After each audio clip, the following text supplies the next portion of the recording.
I was scrolling through the community content in House Flipper 2 when I came across this Hoarder House. The comments said, from Hoarder House to Clown House, crazy color choices, and even the description said, not for everyone. So I had to investigate, find out what was going on and whether or not this could be turned into a really nice looking house. To give you some context, this is a custom job, aka a quest. So I didn't freely choose what I wanted to use for the renovation. Instead, I was given a set of items, colors and textures, which I then try to make sense of. Depending on how many requirements I fulfill, I can complete the quest with up to 3 stars. My goal was, of course, to get the full 3 stars, and I also wanted to understand what the vision for this house was. The very short backstory says that the owner grew up in this house, their mother had a hoarding problem and now they inherited it, but are unable to clean on their own, which is why we are doing it. I started to clean and the mess was actually really well done, to be honest. For example, there was this bed full of snacks and this little desk. I can really picture someone sitting here in this uncomfortable spot and eating chips in front of a PC. Outside the house, the mother also seems to have buried a pet, or at least I hope it was a pet, and the quest wanted me to sell this bouquet of flowers, which I hesitantly did. All in all, it took me around 15 minutes to tidy up and clean, which is quite a lot. It must have taken ages to create this, so props for that. Once everything was clean, I started painting, laying floors, and decorating the house. In the process of unpacking things, I came across this tiny but somehow bottomless box that just contained tons of books.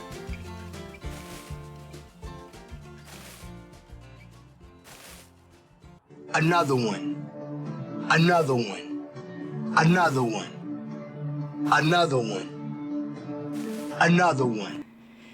Anyways, I used all the colors and furniture exactly as they were suggested to me.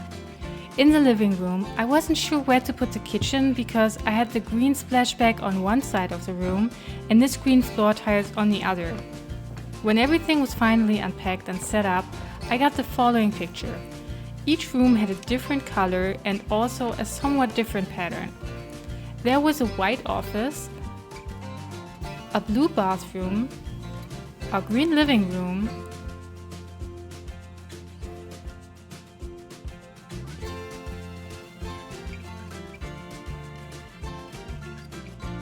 a dark blue bedroom, a purple bathroom, a pink master bedroom. Oh, and yeah, I had no clue how to fit all the furniture in here, but I figured it out later. For now, you get the picture. And a lilac bathroom. So they definitely didn't overpromise when it comes to color selection. I wanted to try and see if I could make the house a little bit more cohesive with the owner's vision in mind, the given items, and still get 3 stars. Fortunately, there is some tolerance within the requirements for a quest, because to successfully complete a custom job, I do have to use certain items, but I can change the color and sizing without any penalty. And it's the same with colors. I do have to use a specific paint bucket, but as long as I stay within the given color range, it counts. So that's what I did. At first, I tried to really lean into the idea of color. Instead of pastel shades, I wanted to go for bold colors, in the spirit of, when I'm going to use color, I'm gonna go bold. And this worked quite well in the bathroom and in the living room downstairs, where I tried out a few combinations. And then came the guest bedroom. 2 of the items that I have to use there are the world map and the ship's wheel. And these things didn't match at all with what I've come up so far, because it was a completely different style. In the master bedroom, I also saw the first problems emerge, as I didn't really have a choice with the combination of wooden panels and pink. And that was when I changed my approach and switched to something more old English style and something more cottagecore-ish, I think, because these styles usually have a mix of patterns and I was sure I could somehow incorporate color, and that worked much better. I still kept the bold colors in the bathrooms, I just made them a little bit more harmonious with the rest. Well, at least what I find harmonious. In the end, I was able to maintain the 3 stars. I think the original idea is still recognizable, and I have color, I have patterns, I have a lot of books, and yet I was able to give that my own twist. But see for yourself.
Alright guys, thank you so much for watching and see you on the next video.